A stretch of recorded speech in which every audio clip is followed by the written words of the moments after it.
Dan ini juga sekaligus peringatan. Kalau seandainya Allah berikan kepada kita amanah untuk berkuasa, pilihlah penasehat-penasehat yang baik dari kalangan orang-orang beriman dan bertakwa dan orang-orang yang mendalami ilmu agama.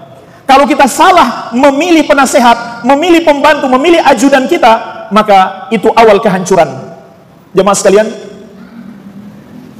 yang menyebabkan runtuhnya Khilafah Abbasiyah di Baghdad, gara-garanya khalifahnya ketika itu mengangkat 2 orang menteri dari golongan Syiah.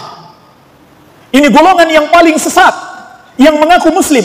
Dari semua golongan yang mengaku muslim, inilah golongan yang paling sesat. Kesesatannya nggak terhitung sudah.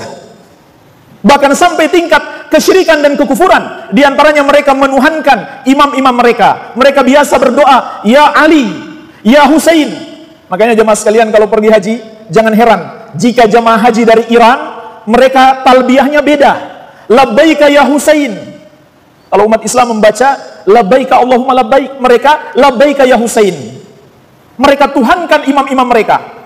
Ini kisah awalnya runtuh dinasti Abbasiyah gara-gara mengangkat 2 orang menteri dari golongan Syiah. Kemudian apa yang mereka lakukan jamaah sekalian? Mereka memberi nasihat kepada khalifah, kurangi jumlah pasukan, kurangi gaji mereka.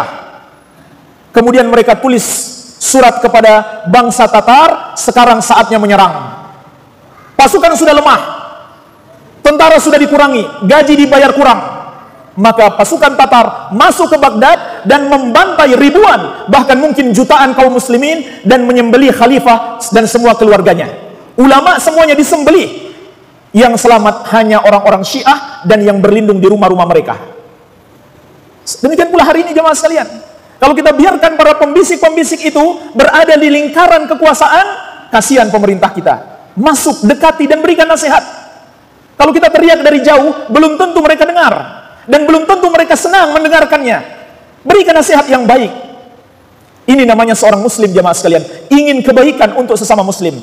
Terutama untuk pemerintah. Sampai-sampai Imam Fudail bin Iyad rahimahullahu ta'ala pernah berkata, seandainya saya punya doa yang pasti dikabulkan, saya akan doakan untuk kebaikan pemerintah. Kenapa? Kalau pemerintah baik, dampaknya untuk orang banyak.